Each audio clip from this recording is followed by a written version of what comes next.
Okay, exciting. I've just taken delivery of all the parts I need to build a 6S 5-inch quadcopter. So in no particular order, we have some dial prop 5046 props.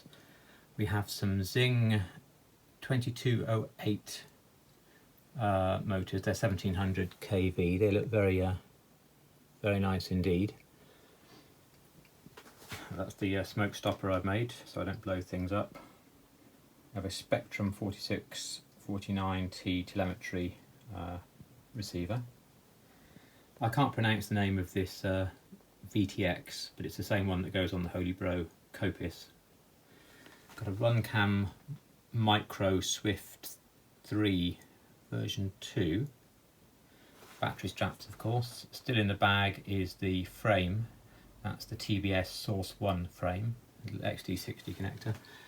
This is the beating heart. This is the Mamba F22 stack.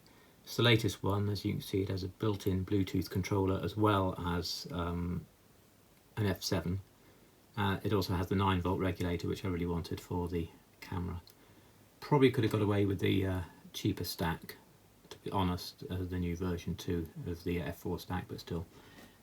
Got a Strix Hoot antenna, and we have this Lost model buzzer, which actually, if we turn it over, has a built-in LiPo, so even if the battery is ejected, it will still go off. In theory, therefore, I have everything I need, so it's time to start soldering, I guess.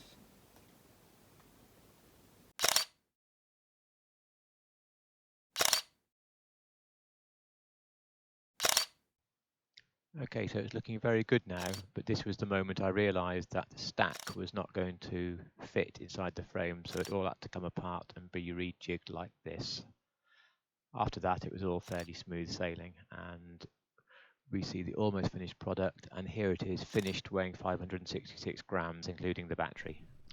As we take off from the maiden, notice the 4.3 volts per cell voltage, which is obviously wrong, but I hadn't noticed this. I didn't realise when you build a new build you really need to think about calibrating the voltage scale in Betaflight.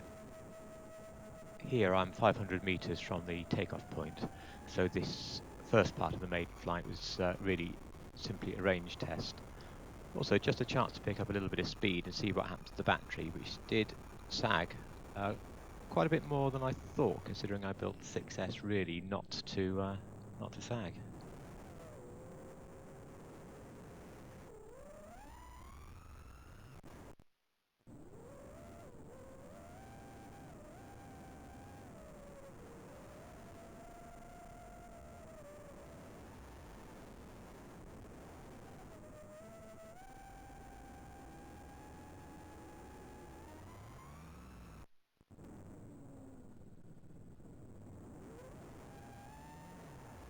Of course, I was trying to land when I had just a little under 3.7 volts in cruising flight, being very careful.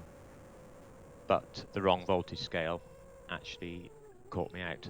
Luckily, despite the 3.4, 3.5 volts per cell on the battery, it did fully recover with very low internal resistances, so got away with that one and rehashed the voltage scale for the future flights, where I then learnt that you really must secure the balance strap on the battery.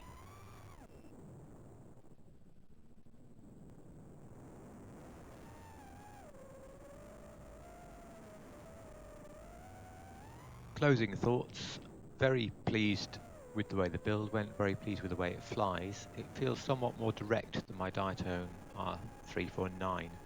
They're on different versions of Betaflight, and perhaps that's it. It needs some getting used to.